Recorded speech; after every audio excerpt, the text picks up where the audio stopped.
Bismillah ar-Rahman ar-Rahim. Assalamu alaikum, viewers. How are you?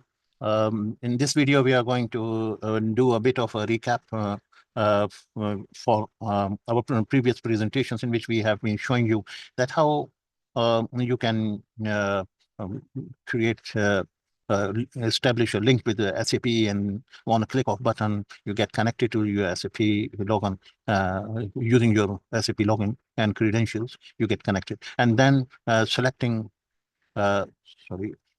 selecting a module, then selecting a description of the report which you want, and then executing this button for execute. So the selected report is executed, and then not only executed, but the report is brought into the Excel download, and so certain further things are done. And you can do it plenty of things after the downloading the report from SAP, and then you can further and make an enhancement, right?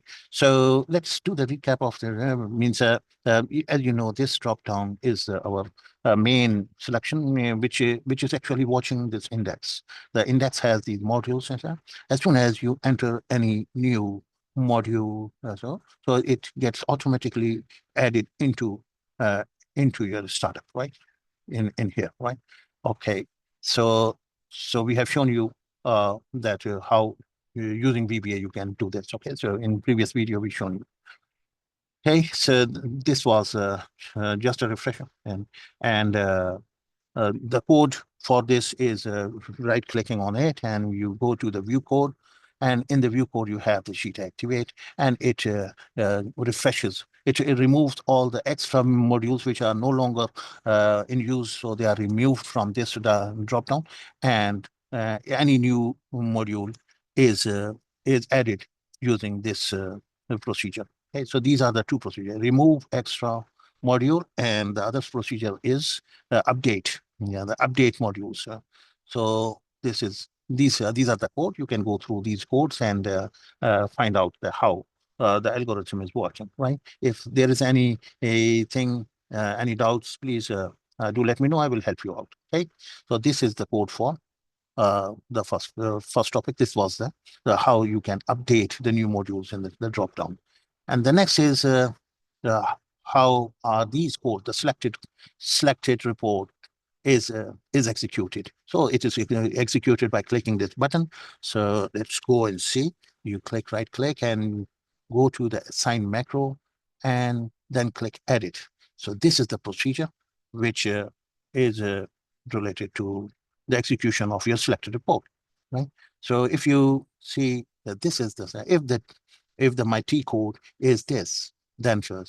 So since there are so many T codes possible, so for each T code, this is the T code 287012172, right? So, so the program will follow this sequence, right? So this is the sequence which is related to when the T code is this, right? Okay, so let me show you 2021, for example. You change it here, and you first of all log on to SAP. So as soon as it gets logged on, then you can proceed to execute it. Okay, so this is executing. Hmm. So it takes a bit of time sometimes when you have some bandwidth issue or something. Oh, that's not a to worry. Means yeah, this is it is slowly proceeding to log on. So it may end up with an error. So you can uh, connect. You can retry the connection. Okay.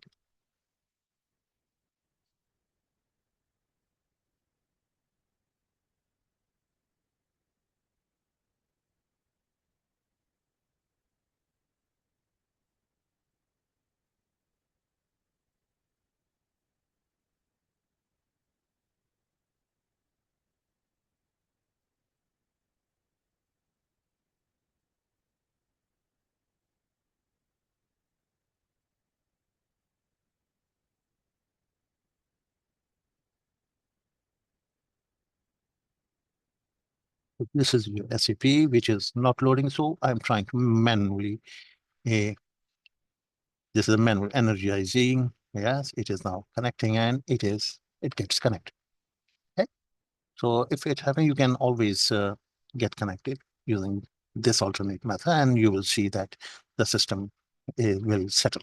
It has settled down, and it has seen that the system is logged on. Okay? Whenever you have problem in it, you can go to the desktop and click uh, the log on, and it will get log on right away as well. Okay, but you must have noticed that I did not enter any login ID or password. That was done by the system automatically. Okay, so this is the first step. The second is that you execute the selected report. And there we have put a breakpoint, so it will stop and let us discuss the code for execution of this report. So as soon as we click it, so you will see that the system has stopped here. The mighty code is this, and it is now functioning. It has started functioning it, and it will do all these things, and it will uh, complete its job. Okay, so what will it do? It will complete the thing until you have uh, all the years for which you wanted the execution of report, they are completed. So if you go and see what was your criteria, it was from 2021 to 2007. Okay, so due to our breakpoint, it is a stop. So what we do is we show you this is your screen, and this is our code, and you will see that it will keep on. It will start with 2021, year 2021. This is year 2021 procedure. Once it gets completed, it will come back and do the next year, until it reaches to the last. It finishes the last year. So it is not only running, it is not only executing the report, but it is making a system for you in Excel to do further work using the downloaded data. So in the next video, we will show you how you can use a different report using the same procedure. Okay. So as you can see, this is our download, and the report. It has brought you data of multiple years in a tabulated form, right? And using this form, you can do plenty of further reporting and enhancement, right? So this was our thing, that how to execute the report. We covered it for you. I hope you enjoyed it. In the next video, stay tuned to our this series of videos in which we in this channel we are showing you what would happen if you have a new code, a new T code. So using the same algorithm, how would you make a copy of uh, the the algorithm and make a bit of fine tuning, and you will have entirely a new value added into the system. And so these are steps are going to be explained in our next video. So stay tuned to our channel. Thank you very much.